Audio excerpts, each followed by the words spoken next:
Good morning, good people of God, good afternoon, or good evening. Depending when you are watching this, we are going live here. We're just in the first few seconds of the live stream. And if you've tuned in for previous live streams, you know that I like giving about 2 to 3 minutes for some people just to join. I know a few people, they look for this on a Tuesday morning or a Wednesday morning when it goes live. So we just give a little pause before we get right into the content. This also allows me the opportunity to share a few different updates or whatever. So, just want to share about hey, everybody, it's Father Edward, my podcast. Yesterday had released, rather. I released the episode with John Harriet.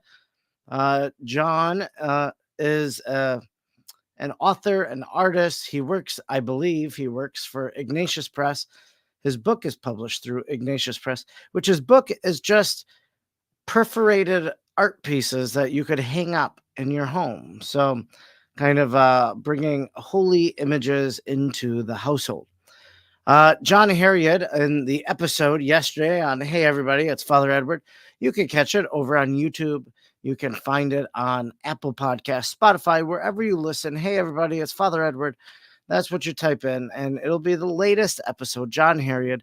In that episode, we talk about his discovery of he went to a thrift store, found an item at the thrift store, and then he posted about it, and his post went viral.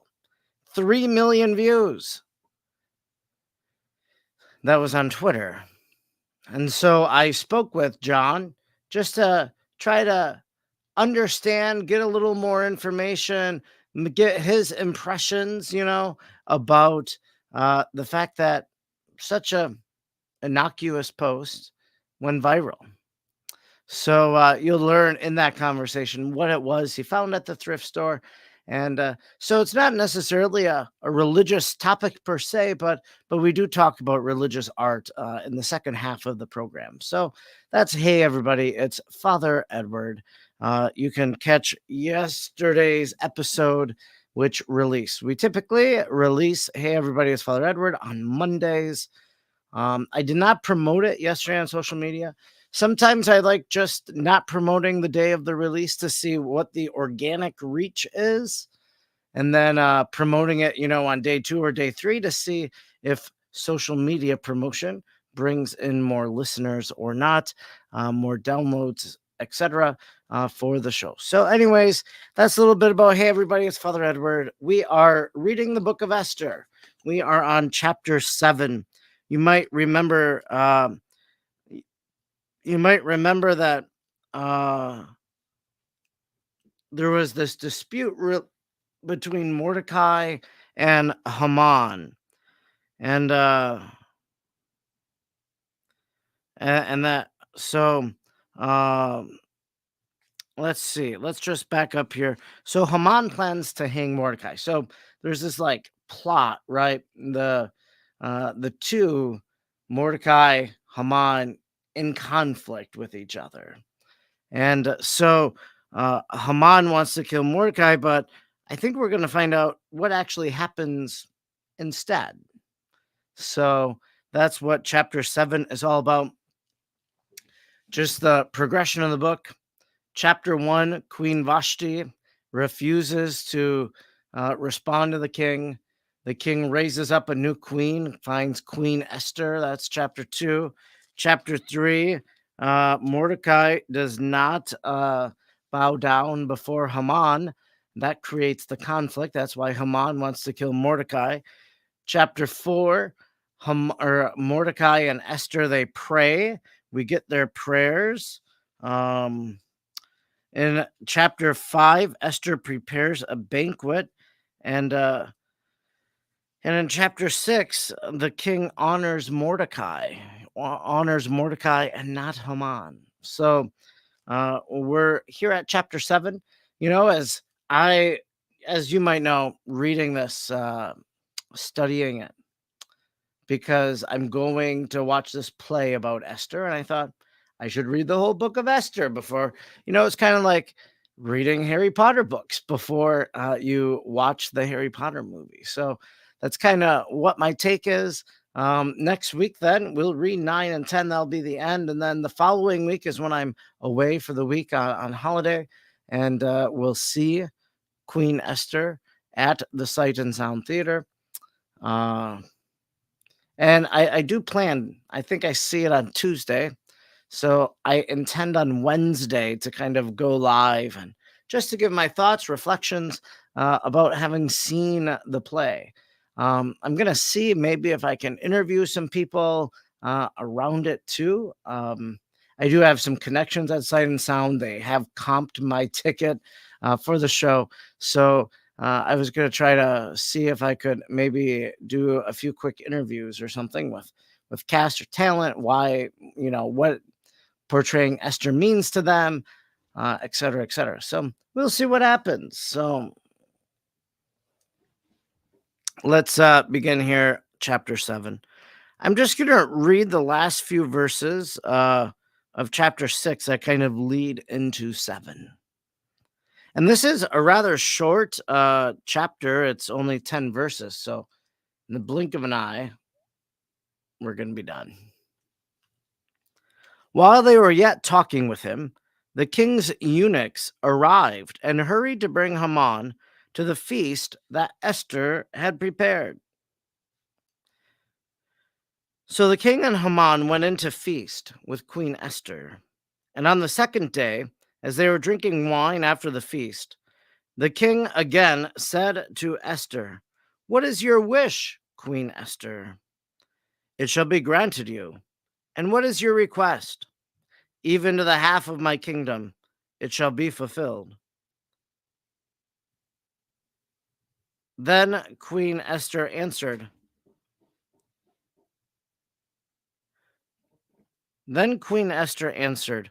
"If I have found favor in your sight, O king, and if it please the king, let my life be granted me for my wish, and my people for my request.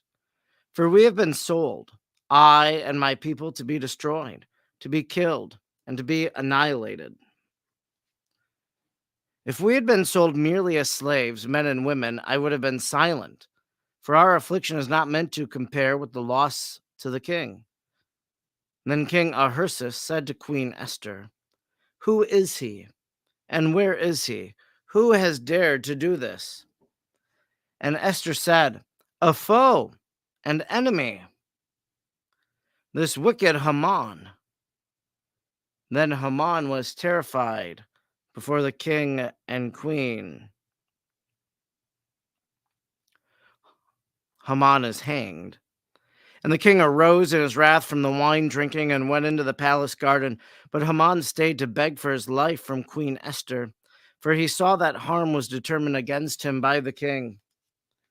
And the king returned from the palace garden to the place where they were drinking wine, as Haman was falling on the couch where Esther was. And the king said, "Will he even assault the queen in my presence, in my own house?" As the word left the mouth of the king, they covered Haman's face.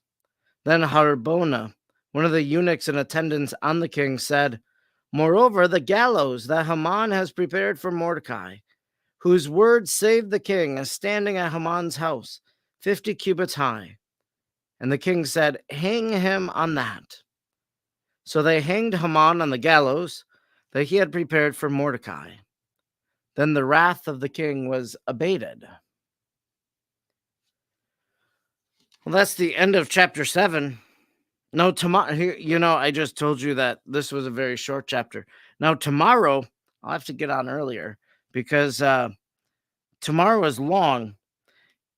Technically, it's only 17 verses, but we have A all the way to Y, so 25 additional verses that are italicized, that are not in the Greek, but are in the Hebrew, do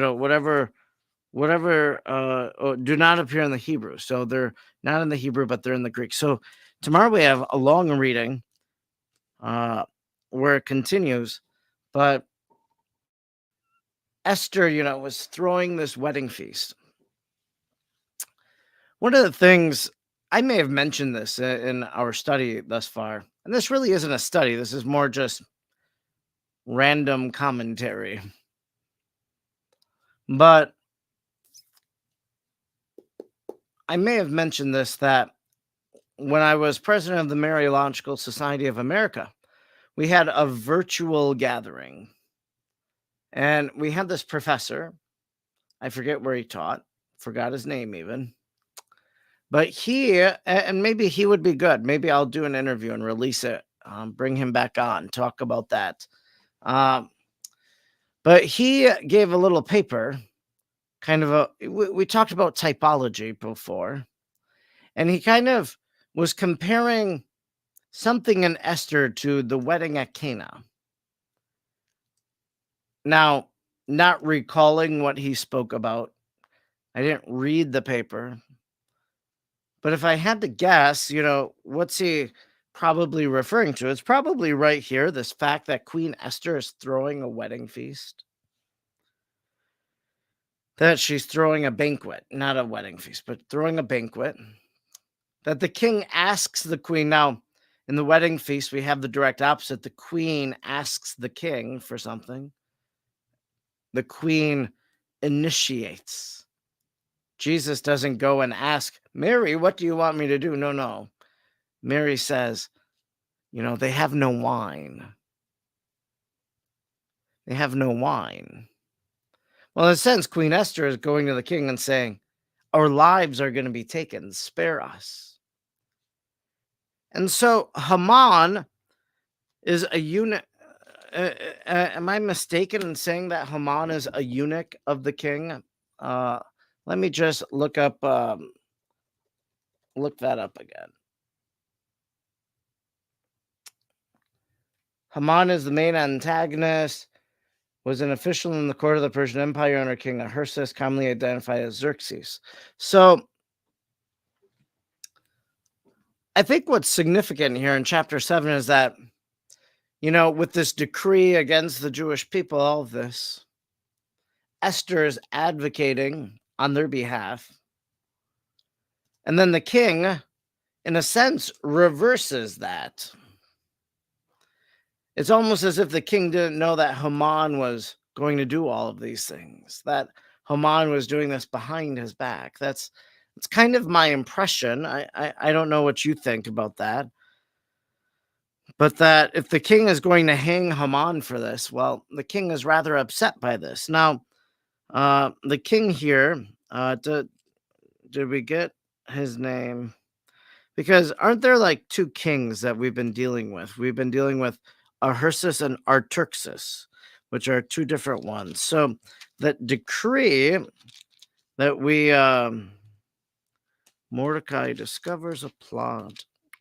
Queen Esther, chosen queen. It's here. Oh, the king's letter. The great king Artaxerxes. So, to the rulers of the 127 lands. So that's the decree really about the annihilation. But here you have the king who is kind of taken aback, wants to correct this, and then arranges for the hanging of Haman. Now, you and I think we can hear this, and maybe, what the Pope Francis has been very adamantly opposed to the death penalty. So here you have Haman being hanged. So you have someone's life being taken. So, maybe that's not the right thing. Maybe Haman should have been in prison. I'm not trying to rewrite, but I'm just saying, I wonder if death was the fitting punishment here. Or rather, could Haman have been imprisoned, and during that time changed his heart, changed his mind, experienced conversion in his life? So in a sense, I feel bad for Haman. I know that Haman's a bad guy. I know that Haman wanted to do all these evil things. Haman planned to hang Mordecai. So isn't there irony here that the very thing that Haman wanted to do towards Mordecai is now what Haman himself receives? there's kind of an irony there that his punishment, that his what he was going to implement, what he was going to do is what he receives. There's some sort of poetry, not bad, it's bad poetry, but there's something there, something, I don't know, just to mull over, that if you try to take someone out, well, maybe you'll be taken out. That's it seems biblical. It's right here in the Book of Esther. So what do we walk away with? Well, we walk away maybe saying, I should always do the good that I know I ought to do. I shouldn't plot evil. Should do the good that I ought to do.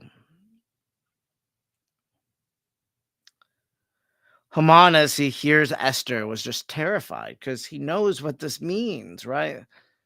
She's speaking out against me. Well, that can't be good. So Haman probably understood something was going to happen because we have in the previous chapter the king honoring Mordecai.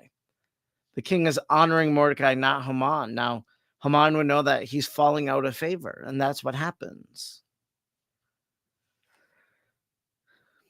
The king arose in his wrath from the wine drinking and went to the palace garden, but Haman stayed to beg for his life from Queen Esther. So Haman begs. The queen is supposed to be the advocate, but she's actually advocated against him. For he saw the harm that was determined against him by the king. So it's like Haman is trying to make up for, to make amends for what he has done. But he reaches his fate. They hanged Haman on the gallows that he had prepared for Mordecai. Then the wrath of the king was abated. So the king said, that's enough. Done with that. So the whole purpose, it seems, that Esther is throwing this banquet was for this very moment. Esther throws the banquet knowing that the king is going to allow her to make a request and he's going to honor that request. And as I talked about last week, just how we saw that, especially with King Herod asking, that woman asking for the head of John the Baptist. So it's like Esther knows what to do in order to avert the evil that is going to happen. If we talk about if we talk about Esther as a type of Mary, well, Mary knows what to do, how to advocate with her son for us too. So that evil might be averted. Well, we'll be back with you tomorrow. Longer reading tomorrow, so stay tuned. We'll see you again tomorrow as we continue reading from the Book of Esther. God bless you.